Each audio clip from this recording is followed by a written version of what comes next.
Hello everyone, বাংলার উত্থান চ্যানেলে তোমাদের সকলকে স্বাগত জানাই। আজ তোমাদের জন্য অত্যন্ত গুরুত্বপূর্ণ একটা চ্যাপ্টার, সেটা হচ্ছে আলো। তো এই চ্যাপ্টার নিয়ে আজকে আমি আলোচনা করব। এটা হচ্ছে আলোর ফার্স্ট ভিডিও। দেখো, আলোর ক্ষেত্রে অনেকগুলো ফ্যাক্ট আমাদের মনে রাখতে হয়। তো অনেক সময় তোমাদের এই ক্ষেত্রে গুলিয়ে যায়, প্রশ্নগুলো অ্যাটেন্ড করতে তোমাদের অসুবিধা হয়। তো সেক্ষেত্রে একদম স্টেপ বাই স্টেপ এক একটা পয়েন্ট করে করে আমি এগোতে থাকবো, তোমরা দেখতে থাকো ভিডিওটা।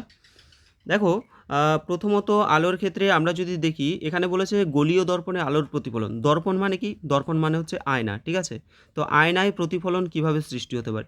ধরো যদি একটা সমতল দর্পণ হয়, একটা যদি সমতল আমরা যে নর্মাল আয়নাগুলো ব্যবহার করি, সেই দর্পণের ক্ষেত্রে আমরা দেখি যে কোনো একটা বস্তুকে, ধরো আমরা এখানে একটা বস্তু রাখলাম, ঠিক আছে? এখানে যদি আমরা কোনো একটা বস্তুকে রাখি, এখানে একটা বস্তু রাখলাম, তো এই বস্তুটাকে যদি এখানে রাখা হয়, এর যে প্রতিবিম্বটা সেটা আয়নার অর্থাৎ ভেতরের দিকে আমরা দেখতে পাই যে প্রতিবিম্বটা তৈরি হচ্ছে, তাই তো? এবং এই যে পয়েন্টটার থেকে আয়না যেখান থেকে শুরু হচ্ছে, এখান থেকে যে ডিস্টেন্সে আমাদের বস্তুটা থাকে, এই প্রতিবিম্বটাও কিন্তু সেম ডিস্টেন্সে আমরা দেখতে পাই। হলো। আরেকটা জিনিস হলো, এই যে বস্তুটা, এর যে হাইটটা, এর সাথে এই বস্তুটার হাইটও কিন্তু সেম সেম হয়। কিন্তু এক্ষেত্রে একটা জিনিস কি ঘটে, যে ডান দিক আর বাম দিকের পরিবর্তন অর্থাৎ পার্শ্বীয় পরিবর্তন ঘটে। পার্শ্বীয় পরিবর্তন মানে কি? তোমরা দেখবে আয়নার সামনে যদি আমরা ডান হাত দিয়ে ভাত খাই, মনে হবে যে বাঁ হাত দিয়ে ভাত খাচ্ছি, তাই না? তাহলে ডান হাত আর বাম হাত অর্থাৎ কি পার্শ্বীয় পরিবর্তনটা শুধুমাত্র ঘটে, কিন্তু হাইট কিন্তু সেম সেম থাকে। তারপর আমাদের যে ডিস্টেন্সটা কিন্তু সেম সেম থাকে, ঠিক আছে? এটা হচ্ছে তোমাদের সমতল দর্পণ। কিন্তু আমাদের এখানে পড়ার বিষয় হচ্ছে গোলীয় দর্পণ। আচ্ছা, আরও একটা সমতল দর্পণের ক্ষেত্রে আমরা দেখতে পাই, ধরো কোনো একটা আলোকরশ্মি, সেটা যদি ধরো এই বরাবর যাচ্ছে, দিয়ে আবার সেটা কিন্তু এভাবে করে ফিরে আসছে, তাই না? এবং এখানে আপতন কোণ এবং প্রতিফলন কোণ, তো আপতন কোণ আর হচ্ছে প্রতিফলন কোণ এক্ষেত্রে সমান হয়, এটাও আমরা দেখেছি। এখন তোমাদের সাথে আলোচনা করব গোলীয় দর্পণ সম্পর্কে। সেটা কেমন হয় দেখো। তো প্রথমত গোলীয় দর্পণ যদি বলা হয় যে গোলীয় দর্পণ কত প্রকারের, তো দুই প্রকারের গোলীয় দর্পণ হয়। একটা হচ্ছে অবতল দর্পণ, যেটাকে আমরা ইংলিশে বলি কনকেভ লেন্স, মিরর হবে যেহেতু দর্পণ, কনকেভ মিরর। আরেকটা কি উত্তল দর্পণ, যেটাকে আমরা বলি কনভেক্স মিরর। তো অবতল দর্পণ কোনগুলো দেখো, আর উত্তল দর্পণই বা কোনগুলো? এখানে আমরা যে চামচ দুটো দেখতে পাচ্ছি, এই চামচ দুটোর মধ্যে এই যে প্রথম যে চামচটা, এটাকে আমরা বলবো অবতল দর্পণ, মানে এটা অবতল দর্পণের মতো কাজ করবে। অবতল মানে হচ্ছে, দেখো এটা ভেতরের দিকটা কি হচ্ছে, ভেতরের দিকটা গর্ত মতো। কেভ মানে কি? কেভ মানে হচ্ছে গুহা। তার মানে কেভ মানে গুহা মানে হয়, তার মানে জিনিসটা এরকম, ধরো এই যে এই সাইডটা কি হচ্ছে, গর্ত মতো হয়ে যাচ্ছে, তাই না? এই সাইডটা কি হচ্ছে, গর্ত মতো হয়ে যাচ্ছে। তাহলে এটাকে আমরা বলবো অবতল দর্পণ। আর উত্তল দর্পণের কি হচ্ছে, উত্তল দর্পণে দেখো এই যে সামনের দিকটা, সেটা মানে পেটটা মনে হচ্ছে অনেকটা বেরিয়ে আসছে, মানে আয়নাটার মিডিল পোর্শনটা সেটা অনেকটা মোটা হয়ে যায়, ঠিক আছে? যেমন এটা দেখো, এটাও কিন্তু একটা উত্তল দর্পণ। তাহলে এটা হচ্ছে একটা উত্তল দর্পণ, আর এটা হচ্ছে একটা অবতল দর্পণ। আশা করি এইটুকুনি বুঝতে পেরেছো। আর উত্তল দর্পণকে আমরা বলবো হচ্ছে কনভেক্স লেন্স, আর হচ্ছে অবতলকে আমরা বলবো কনকেভ লেন্স। কেভ মানে গুহা, তাহলে আমরা মনে রাখবো যে যখনই এরকম হবে জিনিসটা, তখন সেটা হবে অবতল দর্পণ, আর যদি জিনিসটা এরকম হয় তখন সেটা হয়ে যাবে উত্তল দর্পণ। এবার দেখো, আমি একটা দর্পণ অঙ্কন করছি। ধরো ধরো এটা আমি একটা অবতল দর্পণ আঁকলাম, ঠিক আছে? এখন এই যে অবতল দর্পণটা রয়েছে, এই অবতল দর্পণটা, দেখো এখান থেকে এইটুকুনি আমার দর্পণটা, এটা হচ্ছে অবতল দর্পণটা। কিন্তু এটাকে যদি আমরা পুরো কমপ্লিট করি, এটা তো নিশ্চয়ই একটা বৃত্তর অংশ, তাই না? তো এটা একটা যেহেতু বৃত্তের অংশ, তো সেই বৃত্তের যে কেন্দ্র হবে, তো সেটাকে যদি আমরা সি দিয়ে ডিনোট করি, তাহলে সিটা হয়ে যাবে এখানে বক্রতা কেন্দ্র। সি কি হবে? বক্রতা কেন্দ্র। আচ্ছা, এবার দেখো, আর এই যে আমরা এই মিডিল বরাবর যে দাগটা টানলাম, তো এটাকে আমরা বলি প্রধান অক্ষ, ঠিক আছে? এটা ধরো এক্স ওয়াই লিখলাম, এটাকে আমরা কি বলবো? প্রধান অক্ষ। সেটা হচ্ছে এক্স ওয়াই, ঠিক আছে? এক্স ওয়াই হচ্ছে প্রধান অক্ষ। প্রধান অক্ষ মানে কি? প্রধান অক্ষ মানে হচ্ছে এই যে দর্পণটার মধ্যবিন্দু আছে, ঠিক আছে? মধ্যবিন্দু এবং এই যে বক্রতা কেন্দ্র রয়েছে, এর যে সংযোজক সরলরেখা বরাবর যে রেখাটা যাচ্ছে, সেটা হচ্ছে প্রধান অক্ষ। আচ্ছা, এই যে দর্পণের যে মিডিল পয়েন্ট আছে, এই মিডিল পয়েন্টটাকে আমরা একটা নাম দিয়ে দেবো, সেটা হচ্ছে পি, এবং এটাকে বলা হচ্ছে পোল। ঠিক আছে, এই যে মিডিল পয়েন্ট এটাকে বলা হচ্ছে পোল বা মেরু। তাহলে পি হবে আমাদের মেরু, মেরু বা পোল বলা হবে। অত্যন্ত গুরুত্বপূর্ণ পয়েন্ট। আর দেখো, এই যে আমাদের সিটা হচ্ছে বক্রতা কেন্দ্র, সিটা হচ্ছে বক্রতা কেন্দ্র, আর পিটা হচ্ছে পোল। এদের মধ্যে যে ডিস্টেন্সটা, ঠিক আছে, সি থেকে পি পর্যন্ত যে দূরত্বটা আছে, অর্থাৎ সিপি, এটাকে আমরা বলবো বক্রতা ব্যাসার্ধ। এটাকে আমরা কি বলবো? বক্রতা ব্যাসার্ধ আমরা বলবো। ঠিক আছে, নেক্সট দেখো, এই যে দর্পণটা আমরা যেটা নিলাম, সেখানে ধরো এই দর্পণটার নাম দিলাম আমরা M1 M2। তাহলে M1 আর এই যে M1 M2 এটা হচ্ছে আমাদের দর্পণটা রয়েছে।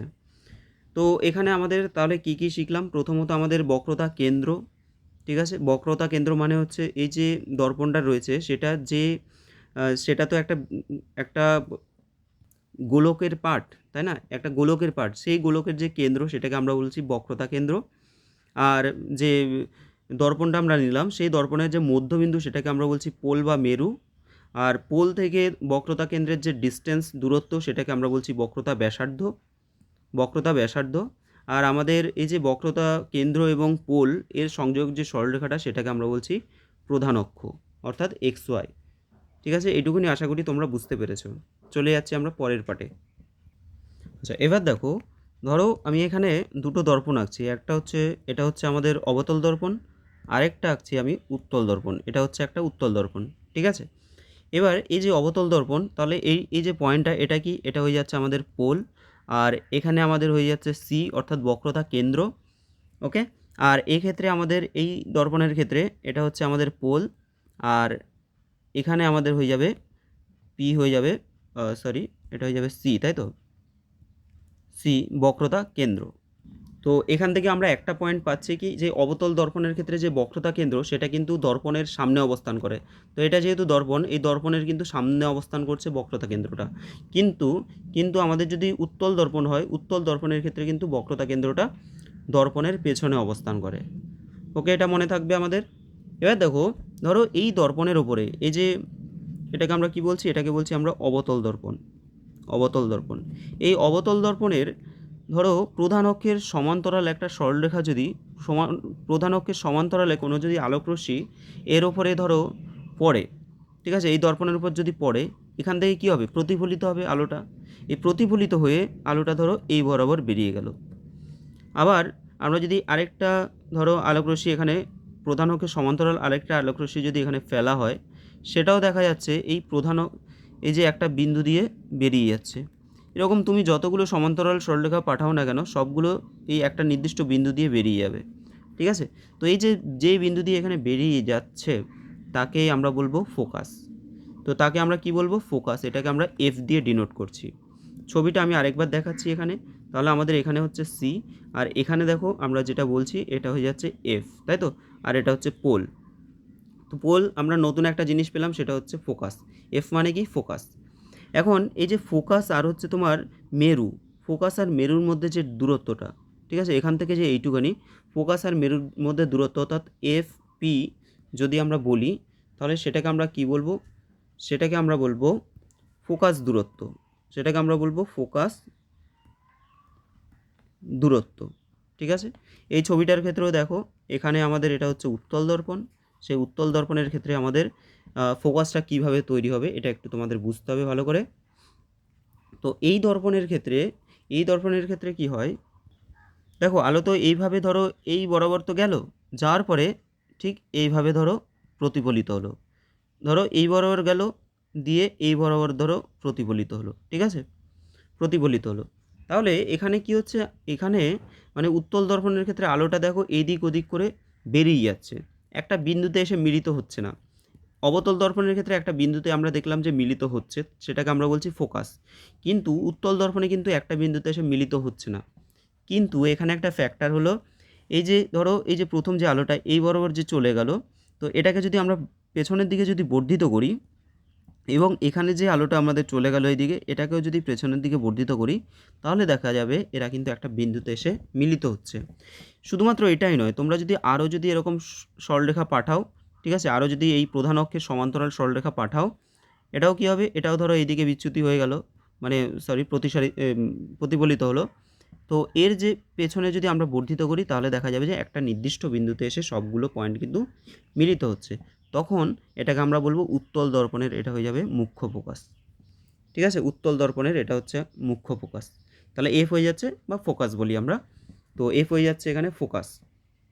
আর এই যে পিএফ, পিআরএফ, এই যে ডিস্টেন্সটা, এটাকে আমরা বলবো ফোকাস দূরত্ব। তো আশা করি এটুকুনি তোমরা বুঝতে পেরেছো। দেখো এখানে আমাদের আরও একটা পয়েন্ট বোঝার আছে, সেটা কি বলে দিই তোমাদেরকে। এই যে অবতল দর্পণ আমরা দেখতে পাচ্ছি, সেই অবতল দর্পণের ক্ষেত্রে যে এটা তো প্রধান অক্ষ বললাম, এই প্রধান অক্ষ বরাবর যে আমরা আলোকরশ্মিগুলো পাঠাচ্ছি সেগুলো সবগুলো কি হচ্ছে, সমান্তরাল, যে এর সমান্তরাল সমস্ত আলোকরশ্মিগুলো কি হচ্ছে, একটা বিন্দুতে এসে মিলিত হচ্ছে। তো যেহেতু একটা বিন্দুতে এসে মিলিত হচ্ছে, তার জন্য এই যে অবতল দর্পণ রয়েছে সেটাকে আমরা বলি অভিসারী। অভিসারী, ওকে, অভিসারী বলা হয়, বা ইংলিশে বলা হচ্ছে এটাকে কনভার্জিং, VERGING।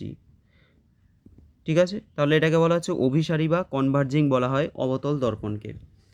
অভিসারী কেন বলা হচ্ছে, যেহেতু একটা নির্দিষ্ট বিন্দুতে এসে মিলিত হচ্ছে। আর উত্তল দর্পণকে আমরা কি বলবো, উত্তল দর্পণকে বলবো আমরা অপসারী বা ডাইভার্জিং, DIVERGING, ডাইভার্জিং। তার মানে কি, দেখো কোনো একটা বিন্দু থেকে অপসৃত হচ্ছে বলে মনে হয় আর কি। তো এই বিন্দু থেকে অপসৃত হচ্ছে বলে মনে হয়, কিন্তু এখান থেকে তো সবগুলো আমাদের অ্যাকচুয়াল মিলিত হচ্ছে না, কিন্তু অপসৃত হচ্ছে বলে মনে হচ্ছে, তাই না?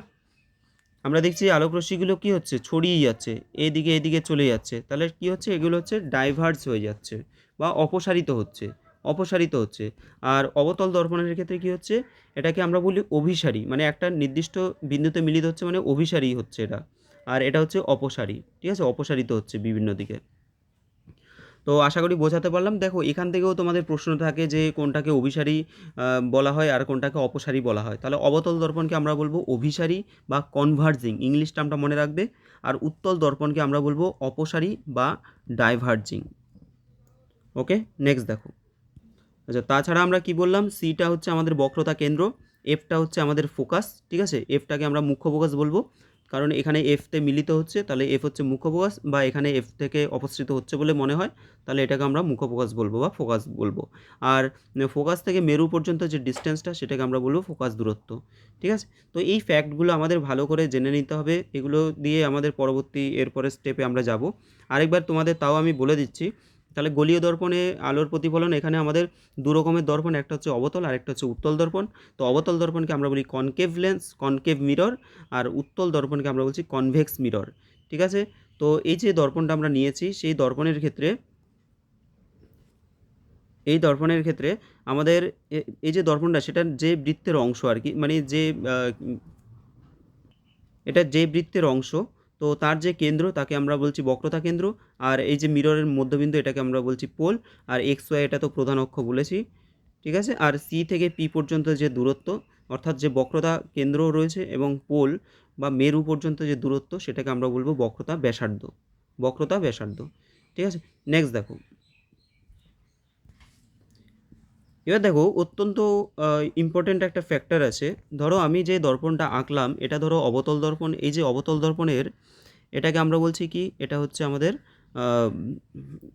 বক্রতা কেন্দ্র, তাই তো, বক্রতা কেন্দ্র। আর এটাকে বলছি আমরা ফোকাস বলছি। আর এই যে পি, এটাকে বলছি পোল বা মেরু বলছি। তো এই যে ফোকাসের যে অবস্থানটা, সেটা কি হয়, সেটা সবসময় এই যে বক্রতা কেন্দ্র আছে আর হচ্ছে এই যে মেরু, এদের ঠিক মিডিলে হয়।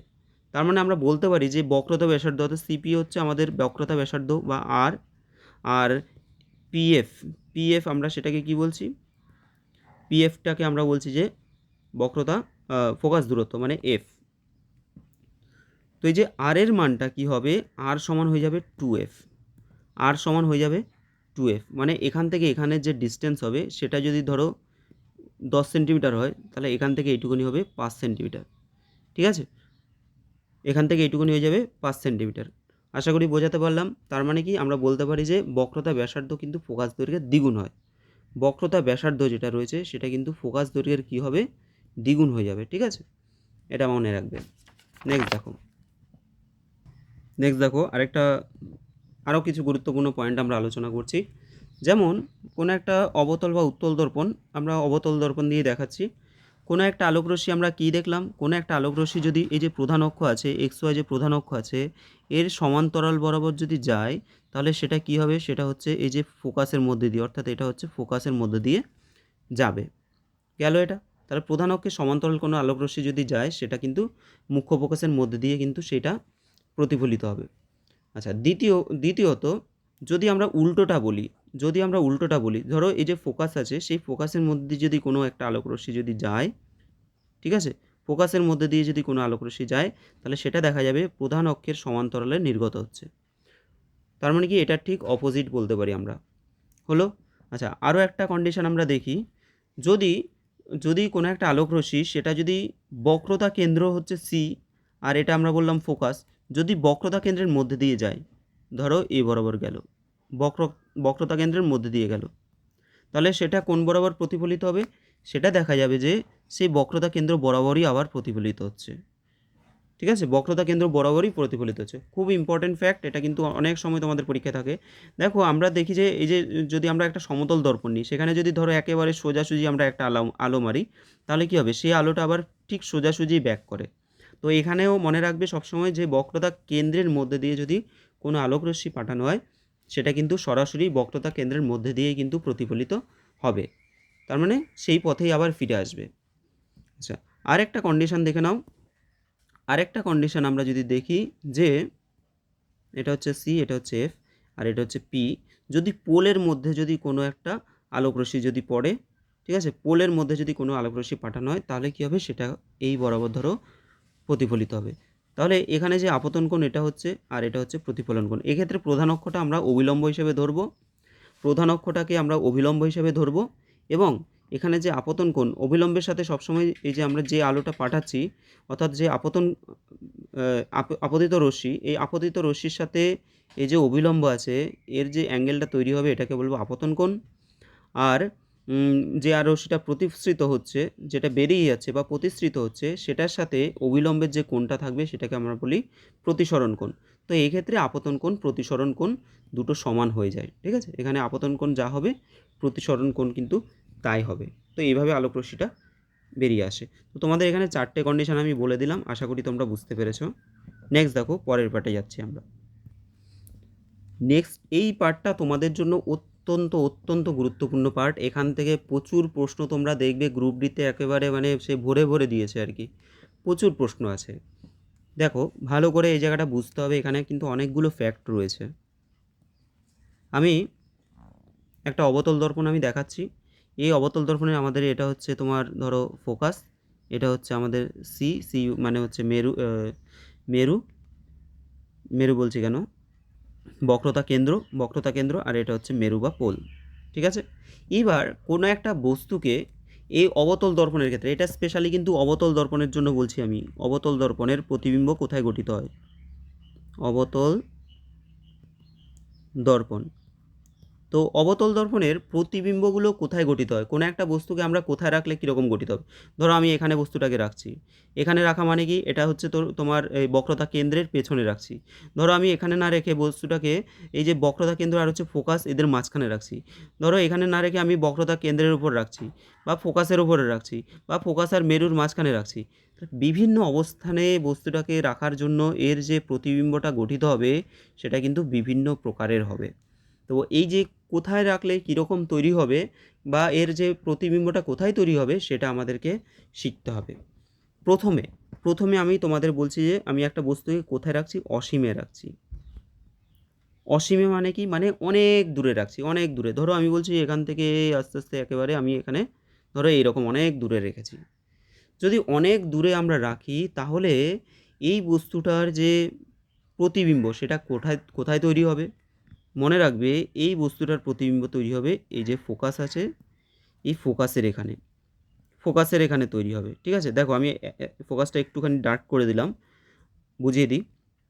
ধরো এখানে আমি ধরছি যে ফোকাস, তাহলে অসীমে যদি আমি বস্তুটাকে রাখি তাহলে সেটার প্রতিবিম্বটা তৈরি হবে কোথায়? ফোকাসে। কিন্তু ফোকাসে তো তৈরি হবে, ঠিক আছে, কিন্তু ফোকাসে সেটা কীরকমভাবে তৈরি হবে, সেটা দেখতে কেমন হবে, সেই পয়েন্টটা নিয়ে আসছি। দেখো, তাহলে অসীমে রাখছি, তাহলে কোথায় তৈরি হচ্ছে প্রতিবিম্বটা? ফোকাসে তৈরি হচ্ছে। কীরকম তৈরি হবে? তোমাদের কয়েকটা ফ্যাক্ট বলে নিই। প্রথমত সদ আর অসদ। সদ আর অসদ মানে কি? মানে সদবিম্ব আর অসদবিম্ব মানে কি? সদবিম্ব মানে হচ্ছে তোমার কোনো একটা বস্তুকে ধরো আমি এইভাবে রাখলাম, তো সেই বস্তুটা যদি উল্টে যায় তাহলে এটাকে আমরা বলবো সদবিম্ব। তার মানে সদবিম্বের ক্ষেত্রে কী হবে? প্রতিবিম্বটা উল্টে যাবে। আর অসদবিম্বের ক্ষেত্রে কী হবে? প্রতিবিম্বটা আমাদের সোজাই থাকবে। ধরো এইভাবে রাখলাম বস্তুটা, বস্তুটা আবার এইভাবেই রয়েছে, তার মানে কি এটা উল্টায়নি, তাহলে এটা হবে অসদবিম্ব। তাহলে সদবিম্ব হচ্ছে উল্টে যায়, অসদবিম্ব হচ্ছে উল্টাবে না। গেল এটা। দ্বিতীয় ফ্যাক্টটা মনে রাখবে তোমরা, একটা হচ্ছে সমশীর্ষ আর একটা হচ্ছে অবশীর্ষ। অবশীর্ষ, সমশীর্ষ মানে কি? সমশীর্ষ মানে হচ্ছে যদি ধরো আমি এই যে মানে এটা ধরো কোনো একটা বস্তুকে আমি এভাবে রাখলাম, সেটা যদি ঠিক ওপরের দিকে মাথা থাকে, তার মানে সমশীর্ষ, মানে এদের যে শীর্ষ, শীর্ষ মানে মাথা, সেইগুলো একই দিকে থাকছে, তাহলে এটা হচ্ছে সমশীর্ষ। আর অবশীর্ষ মানে কি? অবশীর্ষ মানে হচ্ছে ধরো এটার মাথাটা এইদিকে, এটা উল্টে গিয়ে মাথাটা এইদিকে হয়ে গেল, তার মানে এটা হয়ে যাচ্ছে আমাদের অবশীর্ষ। তার মানে কি সদ মানেই সেটা হচ্ছে অবশীর্ষ, সদ মানেই অবশীর্ষ, আর অসৎ মানেই সেটা হচ্ছে সমশীর্ষ। বোঝা গেল? তাহলে অসৎ মানে হচ্ছে তোমার বস্তুগুলো সোজা হবে, আর সমশীর্ষ মানে হচ্ছে সোজা হবে, আর সদ মানে হচ্ছে উল্টো হবে, অবশীর্ষ মানে হচ্ছে উল্টো হবে। আচ্ছা, গেল এটা। এবার আরেকটা ফ্যাক্ট হচ্ছে তোমার কোনো একটা বস্তু সেটা ক্ষুদ্র হবে বা ছোট হবে, ক্ষুদ্র ছোট তোমরা জানো। আর একটা হচ্ছে বড় হবে বা সেটাকে আমরা বলি বিবর্ধিত। বিবর্ধিত, ঠিক আছে? তার মানে বড় বা বিবর্ধিত মানে কোনো একটা বস্তু ধরো সেটা বড় ছিল, তার যে প্রতিবিম্বটা সেটা হয়ে গেল ছোট, প্রতিবিম্বটা ছোট হয়ে গেল বা ক্ষুদ্র হয়ে গেল। আরেকটা কি হয়? কোনো একটা বস্তুকে আমরা রাখলাম ছোট, সেটা হয়ে গেল বড়, এর যে প্রতিবিম্বটা সেটা হয়ে গেল বড়। তো এই ফ্যাক্টরগুলো আমাদের এখানে তৈরি হতে পারে, ঠিক আছে? এই ফ্যাক্টগুলো তৈরি হতে পারে। এখন কোন বস্তুকে কোথায় রাখলে কোথায় প্রতিবিম্ব তৈরি হবে এবং কী ধরনের এদের যে প্রতিবিম্বের যে প্রকৃতি সেটা কেমন হবে, সেটা আমাদেরকে এখানে আমরা জানবো। তাহলে অবতল দর্পণের ক্ষেত্রে আমরা দেখলাম কোনো একটা বস্তুকে আমরা অসীমে রাখলাম এবং তার যে প্রতিবিম্ব সেটা হচ্ছে ফোকাসে। কিন্তু ফোকাসে কেমন তৈরি হবে এটা মনে রাখবে, সদ। সদ মানে কি? সদ মানে হচ্ছে উল্টো হবে, অর্থাৎ আমি এইদিকে রাখলাম উপরের দিকে, মাথা এইদিকে, তার মানে এখানে মাথাটা নিচের দিকে হয়ে যাচ্ছে। মানে সদ মানে হচ্ছে তোমার হ্যাঁ উল্টো দিকে হয়ে যাচ্ছে, তাই তো, নিচে হয়ে যাচ্ছে। আচ্ছা, তার মানে কি হবে? অবশীর্ষ। তোমাদের বললাম যে আমি সদ মানে কি? অবশীর্ষ। অবশীর্ষ, তার মানে অবশিষ্ট মানে মাথা নিচের দিকে, ঠিক আছে, মাথাটা নিচের দিকে হবে। আর সদ মানে এটা ধরো উপরে ছিল, এটা নিচে চলে আসলো। আর অবশিষ্ট মানে হচ্ছে মাথাটা উপরের দিকে ছিল, মাথাটা নিচের দিকে চলে আসলো। গেল এটা। তৃতীয়ত হবে অতি ক্ষুদ্র। অতি ক্ষুদ্র, ধরো এখানে আমি বস্তুটা অনেক বড় রেখেছি আর সেটা এখানে কিন্তু অনেক ছোট হয়ে যাবে, ঠিক আছে? তো এখানে অলরেডি গিজিমিজি করে ফেলেছি, ধরো অনেক ছোট হবে, এইটুকুনি ধরো হলো, আর এখানে ধরো বস্তুটা অনেক বড়। একটা পয়েন্ট আমাদের আশা করি প্রত্যেকে এটা বুঝতে পেরেছ। আচ্ছা, সেকেন্ড কন্ডিশন দেখো। সেকেন্ড কন্ডিশন, প্রথমে অসমীয়া রাখলাম, এটা হয়ে গেল। সেকেন্ড কন্ডিশনে দেখো, আমি এখানে ধরো এটা আমাদের কি, এটা হচ্ছে বক্রতা কেন্দ্র সি, এখানে হচ্ছে ফোকাস, এটা হচ্ছে মেরু, তাই তো? এবার প্রথমে অসীমে রাখলাম, এবার অসীম থেকে আরেকটু কাছে, তার মানে কি এই যে সি অর্থাৎ বক্রতা কেন্দ্র, এই বক্রতার পেছনে আমরা কোনো এক জায়গায় বস্তুটাকে রাখলাম। তার মানে কি সি এর পেছনে আমরা বলতে পারি, সি এর পেছনে আমরা বস্তুটাকে রাখলাম। সি এর পেছনে মানে হচ্ছে বক্রতা কেন্দ্রের পেছনে কোনো একটা জায়গায় আমরা বস্তুটাকে রাখলাম, ঠিক আছে? এবার দেখো, এর যে প্রতিবিম্বটা তৈরি হবে সেটা কোথায় তৈরি হবে? সেটা তৈরি হবে এই যে আমরা দেখছি এখানে ফোকাস আর হচ্ছে বক্রতা কেন্দ্র, এটা ধরো ফোকাস আর এটা হচ্ছে বক্রতা কেন্দ্র, এদের মাঝখানে কোনো একটা বিন্দুতে তৈরি হবে। আচ্ছা, এদের মাঝখানে কোনো এক জায়গায় তৈরি হবে, ঠিক আছে? তাহলে কোথায় তৈরি হচ্ছে? সি এর পেছনে যদি বস্তুটা রাখি তাহলে আমাদের প্রতিবিম্বটা তৈরি হবে সি ও এফ এর মাঝে, সি ও এফ এর মাঝে কোথাও, ঠিক আছে? সি ও এফ এর মাঝে কোনো একটা বিন্দুতে তৈরি হবে। এখন এর প্রকৃতি কেমন হবে, এটা কেমন হবে? এটা আমাদের হবে সদ, অবশিষ্য এবং ছোট হবে। তার মানে সদ মানে কি, নিচের দিকে আসবে, অবশিষ্য মানে হচ্ছে মাথাটা নিচের দিকে আসবে, ঠিক আছে, এবং ছোট হবে। তাহলে এখানে যে আমাদের বস্তুটা যদি আমরা সি এর পেছনে বা বক্রতা কেন্দ্রের পেছনে রাখি, বক্রতা কেন্দ্রের যদি আমরা পেছনে রাখি, তাহলে আমাদের প্রতিবিম্বটা তৈরি হবে বক্রতা কেন্দ্র এবং যে ফোকাস দূরত্ব সেই দুটোর মিডিলে তৈরি হবে, মাঝখানে কোনো বিন্দুতে তৈরি হবে, এবং সেটা কেমন হবে, সেটা হয়ে যাবে সদ, অবশিষ্য এবং ছোট। ঠিক আছে, সদ, অবশিষ্য এবং ছোট। নেক্সট কন্ডিশনে চলে যাচ্ছি আমরা।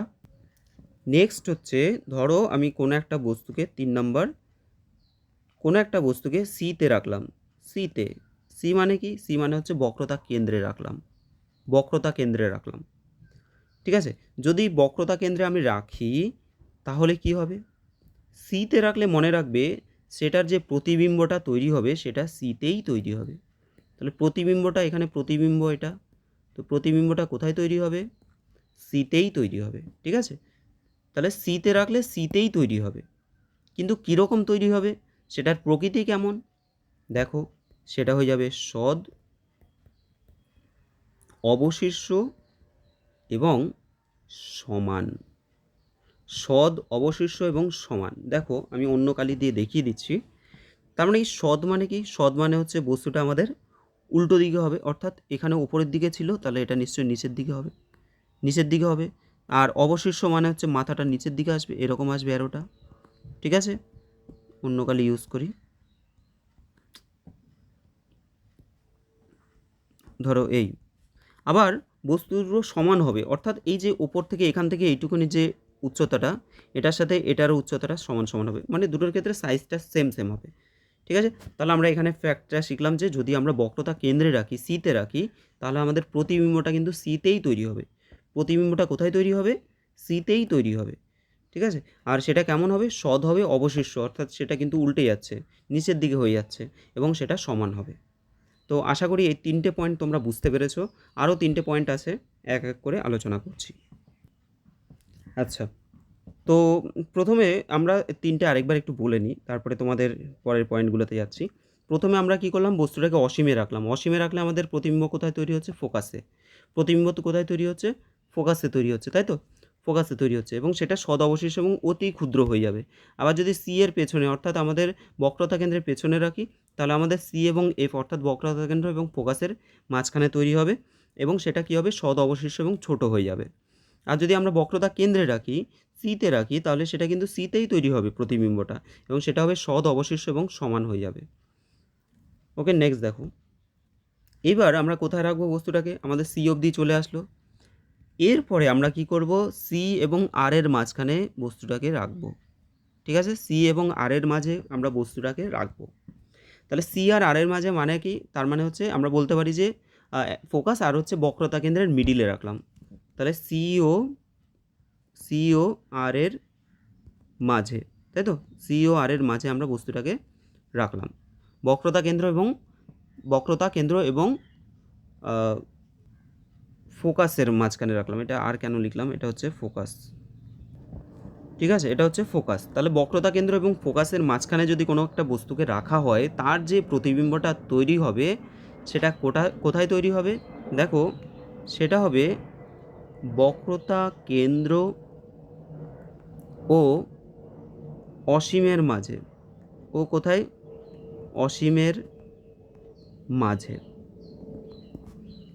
বক্রতা কেন্দ্র এবং অসীম মানে কোনটা, বক্রতা কেন্দ্র এবং অসীম বলতে আমাদের ধরো এখানে কোথাও, তাই না, এখানে তো বক্রতা কেন্দ্র, আর অসীম মানে তো একেবারে আমাদের শেষ অবধি যেখানে খুশি যাবে, তো তার মাঝখানে আমাদের কোনো একটা জায়গায় তৈরি হবে। তাহলে দেখো এই ক্ষেত্রে আমাদের উল্টো জিনিসটা পাচ্ছি আমরা। আমরা এর আগে কি করেছিলাম, কোনো একটা বস্তুকে আমরা রেখেছিলাম যে মানে বক্রতা কেন্দ্রের পেছনে রেখেছিলাম যদিও বা, ঠিক আছে, হ্যাঁ বক্রতা কেন্দ্রের পেছনে রেখেছিলাম, এবং সেটার প্রতিবিম্বটা আমাদের সি আর এফের মাঝখানে তৈরি হলো। এখন আমরা কি করলাম, সি আর এফের মাঝখানে যদি কোনো একটা বস্তুকে রাখা হয়, তাহলে তার যে প্রতিবিম্ব সেটা তৈরি হয়ে যাবে আমাদের বক্রতা কেন্দ্রেও এবং অসীমের মাঝে কোনো জায়গায়। আশা করি এটুকুনি বোঝাতে পারলাম। এইবার তাহলে যে প্রতিবিম্বটা তৈরি হবে সেটা কেমন, তার প্রকৃতি কেমন সেটা জেনে নেব। এটা হবে সদ, অবশীর্ষ এবং বড়। এতক্ষণ ধরে আমাদের সবগুলো ছোট ছোট হয়ে আসছে, এবার কিন্তু বড় শুরু হচ্ছে। তার মানে কি, এই যে সি আর এফের মাঝে যদি আমি কোনো একটা বস্তুকে রাখি, তার যে প্রতিবিম্বটা সেটা কিন্তু বড় হবে। ঠিক আছে? সদ, সদ মানে কি? সদ মানে হচ্ছে আমাদের, মানে এটা যদি ওপরের দিকে হয় এটা হয়ে যাবে নিচের দিকে, সেটা হয়ে যাবে কি, কোন দিকে? নিচের দিকে হয়ে যাবে। ঠিক আছে? উল্টো হয়ে যাবে। আর হচ্ছে অবশীর্ষ, মাথা যদি ওপরের দিকে থাকে মাথা হয়ে যাবে নিচের দিকে, মাথাটা নিচের দিকে উল্টো দিকে হয়ে যাচ্ছে। আর বড় হয়ে যাবে, দেখো এখানে বস্তুটা হচ্ছে ছোট, আর এখানে আমাদের যে প্রতিবিম্বটা সেটা কি হয়ে যাবে? সেটা হয়ে যাবে বড়। তাহলে আমাদের এটা মনে রাখতে হবে, যখন আমরা সি আর এফ এর মাঝে বস্তুটাকে রাখবো, সদ, অবশিষ্ট এবং বড় হয়ে যাবে। পরের পয়েন্টে চলে যাচ্ছি। পরের পয়েন্ট দেখো। আচ্ছা, এবার আমরা বস্তুটাকে স্থাপন করব একেবারে, দেখো এরপরে আসছে ফোকাস, এরপরে ফোকাসে রাখবো আমরা। কোথায় রাখবো? এফতে রাখবো। আচ্ছা, আগেরটা ওটা আর হবে না, এটা এফ হয়ে যাবে। আচ্ছা, এবার আমরা রাখবো এফে। কোথায় রাখবো? ফোকাসে রাখবো। এবার যদি ফোকাসে যদি কোনো বস্তুকে আমরা রাখি, তার প্রতিবিম্বটা কোথায় তৈরি হবে দেখে নিই আমরা। দেখো ফোকাসে যদি রাখি তাহলে আমাদের অসীমে এর প্রতিবিম্ব তৈরি হবে, তাই না? অসীমা কেন লিখে দিয়েছি? অসীমে, অসীম। তাহলে ফোকাসে যদি আমরা রাখি তাহলে সেটা কি হবে? প্রতিবিম্বটা আমাদের তৈরি হবে অসীমে। আমরা যেমন অসীমে রেখেছিলাম বস্তুটাকে, তখন আমাদের ফোকাসে তৈরি হয়েছিল। এখন আমরা যদি ফোকাসে রাখি তাহলে সেটার যে প্রতিবিম্ব সেটা হয়ে যাবে অসীমে। এখন এর প্রকৃতি কেমন হবে? এটা দেখো, সদ হবে, অবশীর্ষ হবে এবং অতি বিবর্ধিত হবে। অতি বিবর্ধিত হবে। ঠিক আছে? মানে অনেক বড় করে সেটাকে দেখাবে। তো আমরা দেখেছিলাম যে যখন আমরা অসীমে রেখেছিলাম বস্তুটাকে এবং ফোকাসে যখন বস্তুটার যে প্রতিবিম্ব সেটা ফোকাসে তৈরি হয়েছিল, তখন কিন্তু অতি ক্ষুদ্র ছিল, তাই না? অনেক ক্ষুদ্র তৈরি হয়েছে। মানে এটা কি হচ্ছে? জিনিসটা উল্টো হয়ে যাবে। আমি যদি ফোকাসে রাখি তাহলে সেটা কি হবে? সেটা অসীমে গিয়ে বস্তুটার তৈরি হবে। কিন্তু সেটা সৎ মানে নিচের দিকে, সেটা কি হচ্ছে? অনেক বড় তৈরি হবে। তাহলে ছিল এইটুকুনি বস্তু, সেটা হয়ে গেল কিন্তু অনেক বড় হয়ে গেল বস্তুটা। ঠিক আছে? তাহলে অতি বিবর্ধিত হলো। আর হচ্ছে সৎ মানে হচ্ছে এটা উপরের দিকে, এটা হচ্ছে নিচের দিকে হয়ে গেল। ঠিক আছে? উল্টো হয়ে গেল।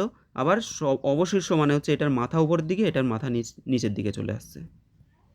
ঠিক আছে? আশা করি বোঝাতে পারলাম। এইবার আরেকটা ফ্যাক্ট আমরা দেখে নেব, সেটা হচ্ছে কোনো একটা বস্তুকে, এটা আমাদের লাস্ট কন্ডিশন মানে এই পার্টের, কোনো একটা বস্তুকে, এই যে ফোকাস আছে আর হচ্ছে মেরু আছে, এই ফোকাস আর মেরুর মাঝখানে যদি আমরা কোনো একটা বস্তুকে রাখি তাহলে এর প্রতিবিম্বটা কোথায় তৈরি হবে? এটা একটা ইন্টারেস্টিং ফ্যাক্ট। আর এটা হচ্ছে, এই যে আমরা এতগুলো শিখলাম এর মধ্যে সবচেয়ে আলাদা হচ্ছে এটা। তাহলে ফোকাস এবং মেরুর মাঝখানে, অর্থাৎ কি এফ ও পি এর মাঝে, এফ ও পি এর মাঝে। ঠিক আছে? হাতের লেখাটা অনেক বাজে হচ্ছে, কিন্তু আশা করি তোমরা ফ্যাক্টরগুলো অবশ্যই ভালো করে বুঝতে পারছো বা পারবে, এটা আমি আশা রাখছি। দেখো, তাহলে এফ এবং পি মানে হচ্ছে ফোকাস, এবং যে ফোকাস এবং মেরুর মাঝখানে যদি আমরা কোনো একটা বস্তুকে রাখি তাহলে এর প্রতিবিম্বটা তৈরি হবে দর্পণের পেছনে। কোথায় তৈরি হবে? এই যে দর্পণ আছে এর পেছন দিকে তৈরি হবে। তাহলে এটা হচ্ছে দর্পণের পেছনে তৈরি হবে। এখন দর্পণের পেছনে সেটা কেমন তৈরি হবে? মনে রাখবে, অসৎ, বড় এবং সমশীর্ষ। তাহলে সবগুলো হচ্ছিল অবশীর্ষ, এটা হয়ে যাচ্ছে সমশীর্ষ। অসৎ তার মানে কি, ধরো এইবার এভাবে রাখলাম, তো এটা কি হবে? এখানে ধরো আমি বস্তুটা তৈরি হলো, প্রতিবিম্বটা এখানে তৈরি হলো, তাহলে কি হচ্ছে? এটা ছোট ছিল, এখানে হয়ে গেল বড়, বড় হয়ে গেল। দ্বিতীয়ত অসৎ, অসৎ মানে হচ্ছে তোমার বস্তুর সাপেক্ষে সেটা উল্টো হবে না, সোজা হবে। সোজা, তাহলে এটাও দেখো, এটা উপরের দিকে, এটাও দেখছো ওপরের দিকে তৈরি হলো, তার মানে এটা হচ্ছে তোমার অসৎ হলো। আর সমশীর্ষ মানে হচ্ছে মাথা একই দিকে, এইদিকে দেখো অ্যারো চিহ্নটা দিয়েছি, এদিকে মাথাটা একই দিকে। তাহলে আমরা এখানে 6টা কন্ডিশন জানলাম, এবং 6টা কন্ডিশনের মধ্যে অত্যন্ত গুরুত্বপূর্ণ এই যে লাস্টের কন্ডিশন, আমরা যদি কোনো একটা বস্তুকে ফোকাস এবং মেরুর মাঝখানে রাখি তাহলে সেটা দর্পণের পেছনে তৈরি হবে তার প্রতিবিম্বটা, এবং সেটা কেমন হবে? সেটা হয়ে যাবে অসৎ প্রতিবিম্ব তৈরি হবে, বড় হয়ে যাবে এবং সমশীর্ষ তৈরি হবে। আশা করি এইটুকুনি ফ্যাক্টর তোমরা বুঝতে পেরেছো। এবার তোমাদের আমি প্রথমে একটু বলে নিই যে অবতল দর্পণের যদি আমরা ব্যবহার বলি, যে অবতল দর্পণ কোথায় কোথায় ব্যবহার করা হয়। অবতল দর্পণের ব্যবহার, তোমাদের এখনও অনেকগুলো ফ্যাক্ট আছে, আমি পরপর বলছি। প্রথমে হচ্ছে অবতল দর্পণের ধরো ব্যবহার, কোথায় কোথায় আমরা অবতল দর্পণ ব্যবহার করে থাকি। টর্চ লাইট যে রয়েছে সেই টর্চ লাইটে, সার্চ লাইটে, আচ্ছা, গাড়ির যে হেডলাইট থাকে, গাড়ির হেডলাইট, ঠিক আছে, গাড়ির হেডলাইটে। আর দাড়ি কামানোর যে দর্পণ থাকে, দাড়ি কামানোর জন্য যে দর্পণ ইউজ করা হয় সেটা। রোগীর যে দাঁত দেখার জন্য যে দর্পণ ইউজ করা হয় সেটাও অবতল দর্পণ। সৌরচুল্লিতেও কিন্তু এক ধরনের দর্পণ ব্যবহার করা হয়, সৌরচুল্লিতে, ঠিক আছে, তাপ উৎপাদনে বলছে সূর্যালোকে কেন্দ্রীভূত করে একটা বৃহদাকার অবতল দর্পণ ব্যবহার করা হয়।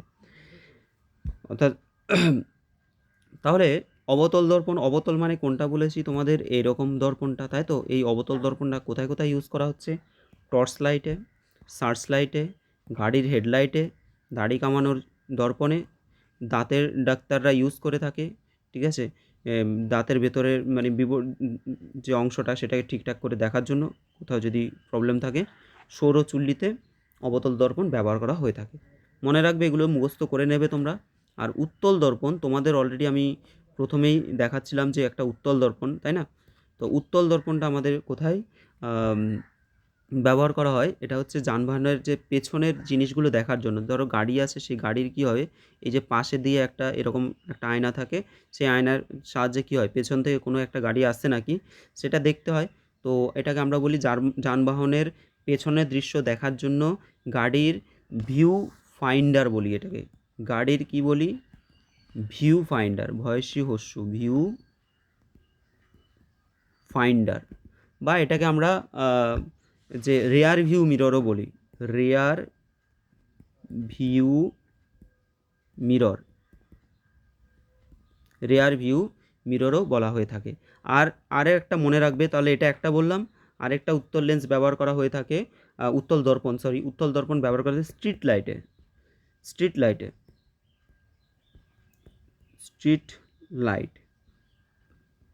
দেখো, এই যে রেয়ার ভিউ ফাউন্ডার হিসেবে আমরা কেন ব্যবহার করি, এখানে যে উত্তল দর্পণের ক্ষেত্রে যে প্রতিবিম্বগুলো তৈরি হয় সেগুলো কি হয়, সেগুলো কিন্তু ছোট ক্ষুদ্র আকৃতির প্রতিবিম্ব তৈরি হয়, ঠিক আছে, ক্ষুদ্র আকৃতির তৈরি হয়, আর অনেকটা জিনিস একসাথে ফোকাস করে নিতে পারে, ঠিক আছে। আচ্ছা, তোমাদেরকে আমি যে এর আগে যেটুকুনি পড়ালাম সেটা হচ্ছে, এই যে এখানে যে পড়ালাম এগুলো হচ্ছে উত্তল দর্পণে যে প্রতিবিম্ব তৈরি হচ্ছে সেটা পড়ালাম, কিন্তু অবতল দর্পণে প্রতিবিম্ব কী তৈরি হয় সেটা তো বলা হয়নি। আচ্ছা, সেটা একটু বলে নিচ্ছি। যাই হোক, তাহলে এখানে আমাদের অবতল দর্পণের ব্যবহার আমরা দেখলাম, উত্তল দর্পণের ব্যবহার আমরা দেখলাম। এবার দেখো উত্তল দর্পণের ক্ষেত্রে আমাদের যদি কোনো প্রতিবিম্ব গঠিত হয় সেটা কীরকম হবে। প্রথমত আমরা যে ছবিটা আঁকলাম, এখানে একটা উত্তল দর্পণ আঁকলাম, ঠিক আছে, উত্তল দর্পণ আঁকলাম।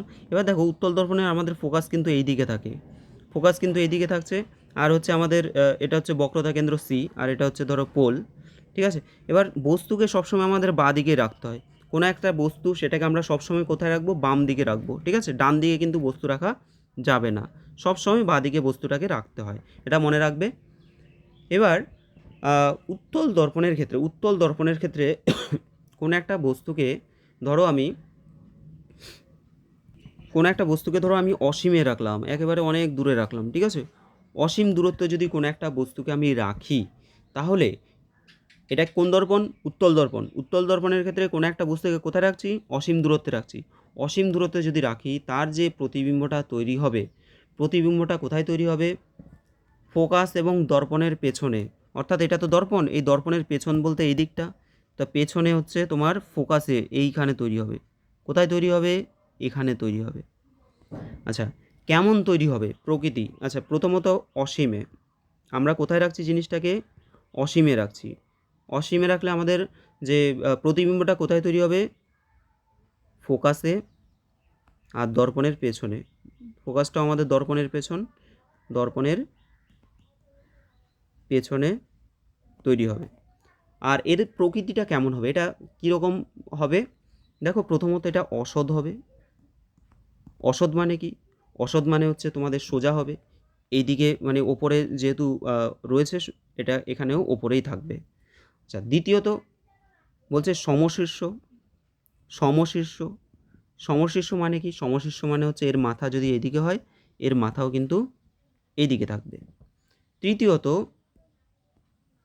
মনে রাখবে অতি অতি খর্বাকার। অতি খর্বাকার মানে খুবই ছোট হবে বা বিন্দু আকারের হবে। বিন্দু আকারের হবে, ঠিক আছে? তার মানে কি? তার মানে হচ্ছে আমাদের এখানে একেবারে ছোট্ট ছোট্ট হবে, তাই তো? ছোট করে হবে। এটা ধরো ছোট করে একদম বিন্দু আকারে হবে। আর এটা অসীমে, অসীমে যদি আমি যেরকমই রাখি না কেন সেটা কিন্তু এখানে আমাদের কি হবে? এখানে কিন্তু ছোট্ট আকারের হবে। একেবারে খর্বাকার হবে, খুবই ছোট হবে। ওকে? কিন্তু সেটা কিন্তু অসৎ হবে এবং সমশীর্ষ অর্থাৎ ওপরের দিকেই থাকবে। এটা মনে রাখবে। তাহলে উত্তর দর্পণের ফার্স্ট পয়েন্ট হচ্ছে আমরা যদি অসীমে রাখি তাহলে ফোকাসে তৈরি হবে এবং দর্পণের পেছনেও তৈরি হবে প্রতিবিম্বটা, এবং সেটা অসৎ সমশীর্ষ এবং অতি খর্বাকার তৈরি হবে। সেকেন্ড কন্ডিশনে যাচ্ছি আমরা। সেকেন্ড কন্ডিশন হচ্ছে যদি আমরা কোনো একটা বস্তুকে সেটাকে দর্পণের মেরু, মেরু মানে কি পি, মেরু মানে কি পি এবং অসীমের মাঝে কোনো জায়গায় রাখলে, ধরো এই যে অসীমে রাখলাম না, অসীম আর হচ্ছে তোমার মেরু, এদের মাঝখানে কোনো একটা জায়গায় আমি ধরো এখানে রাখলাম, ঠিক আছে? এখানে ধরো রাখলাম, তাহলে কি হবে? তার মানে আমরা কি লিখবো এখানে? কোথায় রাখছি বস্তুটাকে? বস্তুটা হচ্ছে পি ও অসীমের মাঝে, পি ও অসীমের অসীমের মাঝে, ঠিক আছে? অর্থাৎ পোল বা মেরু, মেরু এবং অসীমের মাঝখানে কোনো একটা বিন্দুতে রাখছি। এর যে প্রতিবিম্বটা তৈরি হবে, এই প্রতিবিম্বটা তৈরি হবে আমাদের পি এবং এফ এর মাঝে দর্পণের পেছনে, অর্থাৎ এখানে কোথাও, ঠিক আছে? কোথায় হবে? পি ও এফ এর মাঝে, অর্থাৎ মেরু এবং যে ফোকাস দূরত্ব, মেরু এবং ফোকাস তার মাঝখানে কোনো বিন্দুতে হবে, ঠিক আছে? পি ও এফ এর মাঝে অবশ্যই এটা দর্পণের পেছনে তৈরি হবে, দর্পণের পেছনে তৈরি হবে, দর্পণের পেছনে তৈরি হবে। আর কেমন এর প্রকৃতি কেমন হবে? এটা দেখতে কেমন হবে? এটা কিন্তু হয়ে যাবে খর্বাকৃতি বা ছোট হয়ে যাবে, খর্বাকার হবে, প্রথম পয়েন্ট। দ্বিতীয়ত এটা অসৎ হবে। অসৎ মানে কিন্তু আমাদের উল্টো হবে না, সোজা হবে বস্তুটা, এবং সমশীর্ষ হয়ে যাবে, সমশীর্ষ হয়ে যাবে, ঠিক আছে? সমশীর্ষ মানে হচ্ছে মাথাটা আমাদের উপরের দিকেই থাকবে, তার মানে জিনিসটা হচ্ছে খর্বাকার হবে, ছোট হবে। আমরা ধরো এই বস্তুটা এরকম রাখলাম, তো এর যে সেটা কোথায় রাখছি আমরা বস্তুটাকে? পি এবং অসীমের মাঝে, অর্থাৎ পোল এবং মেরু এবং অসীমের মাঝখানে কোনো একটা জায়গায়, তার যে প্রতিবিম্ব সেটা হচ্ছে পি এবং এফ এর মাঝে তৈরি হচ্ছে, পি এবং এফ এর মাঝে তৈরি হচ্ছে। ছোট হবে, অসৎ হবে, সমশীর্ষ। আশা করি তোমরা বুঝতে পেরেছ, ঠিক আছে? এবার দেখো এখান থেকে আমাদের অঙ্কও করতে হয়। কিভাবে আমরা অঙ্ক করব, কিভাবে আমরা সাইনগুলো বুঝতে পারবো, আরও কিছু ফ্যাক্ট রয়েছে, সেই ফ্যাক্টগুলো তোমাদের আমি এক এক করে আলোচনা করছি। দেখো এর পরের যে টার্মটা আসছে সেটা হচ্ছে রৈখিক বিবর্ধন বা ম্যাগনিফিকেশান। তো রৈখিক বিবর্ধন বা ম্যাগনিফিকেশান কি, এটা আমাদেরকে ভালো করে বুঝতে হবে। তো এখানে এই যে রৈখিক বিবর্ধন বা ম্যাগনিফিকেশান বলছি, সেটাকে আমরা ছোট হাতের এম দিয়ে প্রকাশ করি। আর এই যে এম সমান কি হয়, ধরো আমি বলছি যে কোনো একটা বস্তুকে আমি ধরো এই যে অবতল দর্পণের ক্ষেত্রে প্রথমে উত্তল দর্পণের ক্ষেত্রে দেখাচ্ছি। ধরো আমাদের এটা কি? এটা হচ্ছে পি বা মেরু, ঠিক আছে? এই মেরু থেকে এটা ধরো বস্তুটাকে আমি এখানে রাখলাম।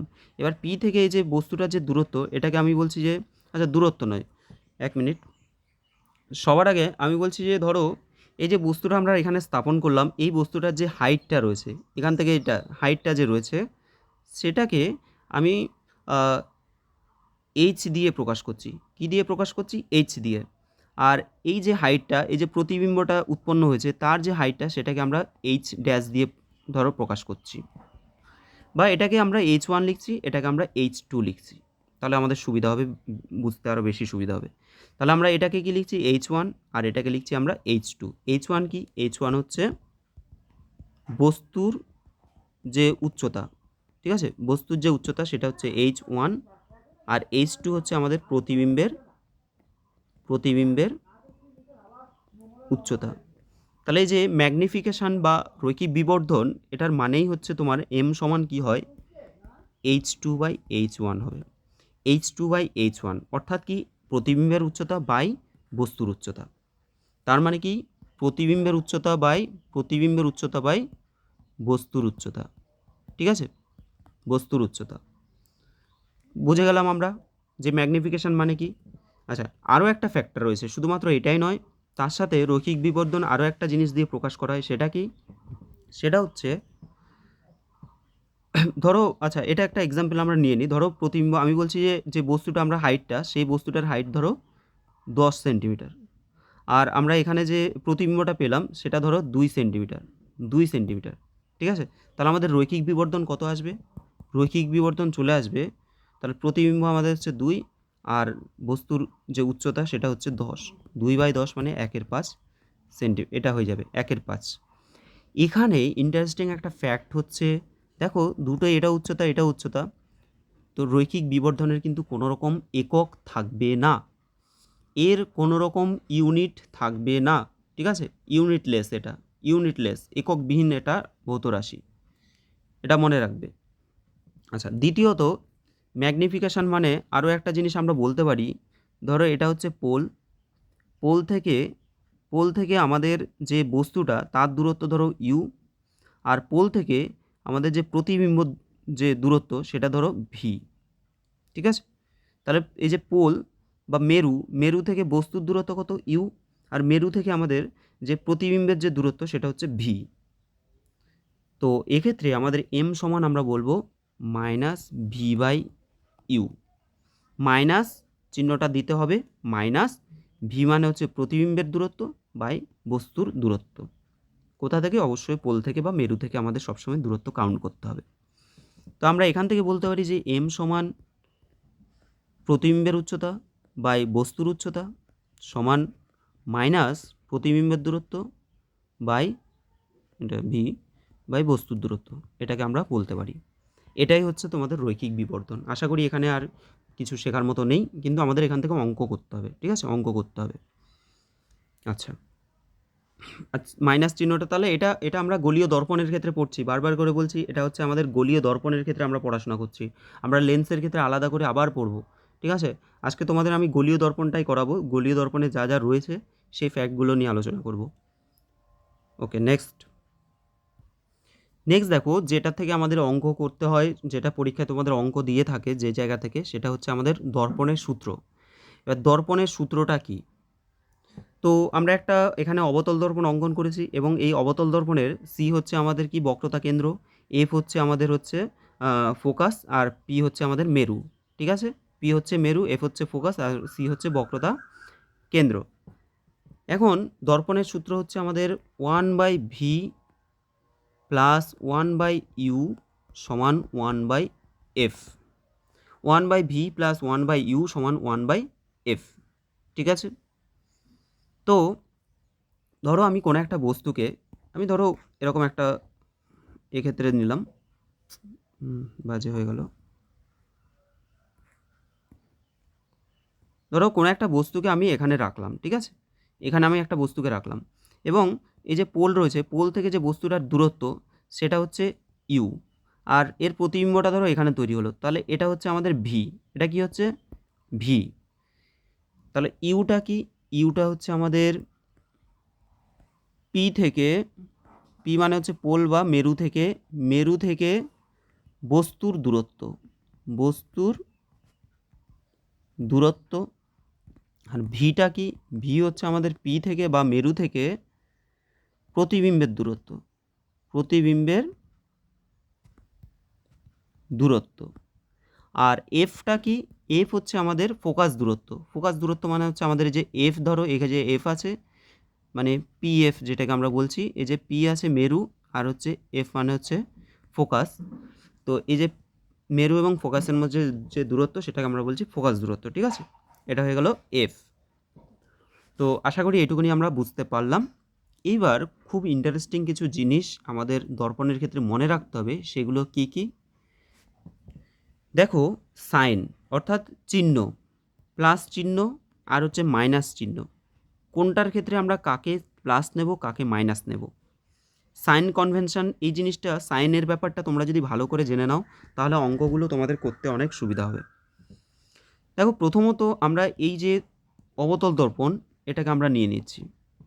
অবতল দর্পণের ক্ষেত্রে এই যে দর্পণটা রয়েছে, এই দর্পণের ডান দিকে যেগুলো রয়েছে, ডান দিকে যদি কোনো কিছু আসে সেটা হবে প্লাস, আর বাঁ দিকে যদি কিছু আসে সেটা হবে মাইনাস। বোঝা গেল? 1 মিনিট।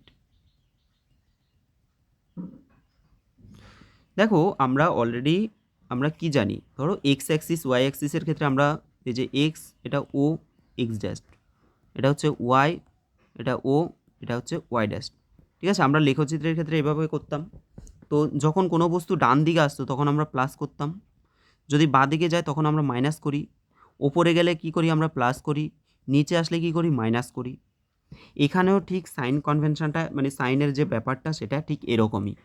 যদি আমাদের ধরো এই যে দর্পণটা আমরা নিলাম, এই দর্পণের ক্ষেত্রে আমাদের মেন পোলটাকে হচ্ছে আমাদের এই যে ও, যে এখানে যে ও আছে মূলবিন্দু, এখানে হচ্ছে পিটা হচ্ছে আমাদের মূলবিন্দু। ঠিক আছে, এবার পি এর যদি ডান দিকে কোনো কিছু আসে তাহলে সেটা প্লাস হবে, পি এর বাঁ দিকে যদি আসে তাহলে মাইনাস হবে, পি এর ওপরের দিকে যদি যায় সেটা প্লাস হবে, পি এর বাঁ দিকে যদি মানে নিচে যদি যায় সেটা হবে মাইনাস।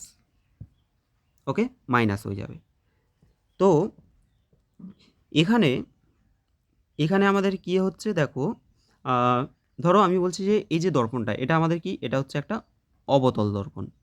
অবতল দর্পণের ক্ষেত্রে বস্তু, যে কোনো দর্পণের ক্ষেত্রে অবতল বা উত্তল দর্পণ সবসময় বস্তুকে আমরা বাঁ দিকে রাখবো।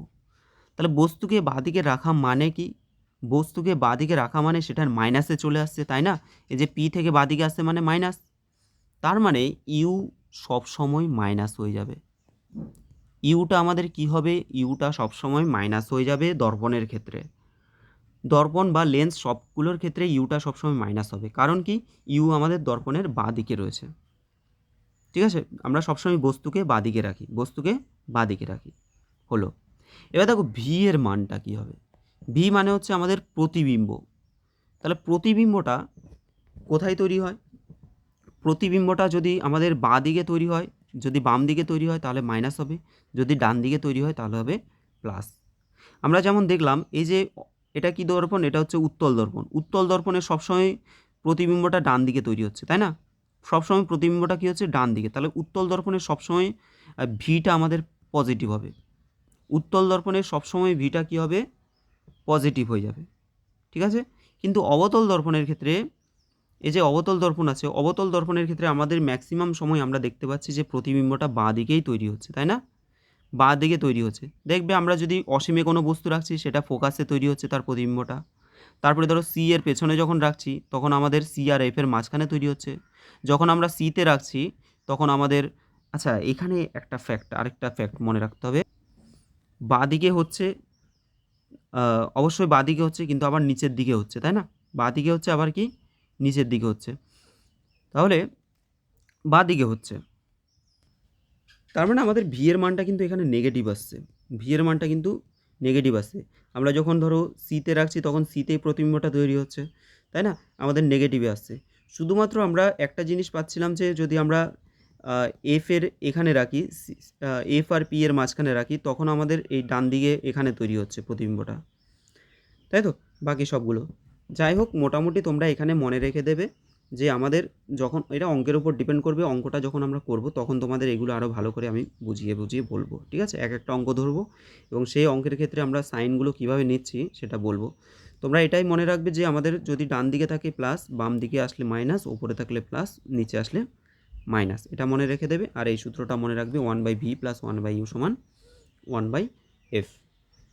তো তোমাদের আজকের ভিডিওটা এখানেই আমি রাখছি। অলরেডি অনেকটা লং ভিডিও, অনেকটা টাইম ধরে তোমাদের করালাম। তো আশা করি তোমাদের দর্পণের ক্ষেত্রে কনসেপ্ট অনেকটাই ক্লিয়ার হয়ে যাবে। অনেকটা মানে কি প্রায় ফুল ক্লিয়ার হয়ে যাবে আশা রাখছি আমি। আর এই চ্যাপ্টারটা নিয়ে অনেক স্টুডেন্টরা মানে তাদের কাছে এটা মানে একটা আতঙ্কের বিষয়। এই চ্যাপ্টারটা তারা বুঝতেই পারে না সহজে। কিন্তু আমি যেভাবে তোমাদের ভেঙে, ভেঙে ছোট, ছোট করে অংশে, অংশে পাঠ করে, করে বুঝিয়েছি, আশা করি তোমাদের এখানে অসুবিধা হবে না। ঠিক আছে? যদি কোনো অসুবিধা হয় সেটা তোমরা কমেন্ট করবে। তো অবশ্যই আমি কমেন্ট তোমাদের পড়ার চেষ্টা করব এবং যদি ভিডিওটা ভালো লাগে লাইক করবে আর বন্ধুদের সাথে ভিডিওটাকে শেয়ার করে দেবে। আর চ্যানেলটিকে যারা, যারা সাবস্ক্রাইব করেনি তারা সাবস্ক্রাইব করে দেবে। আজকের জন্য এখানে দেখা হচ্ছে তোমাদের সাথে পরের ভিডিওতে।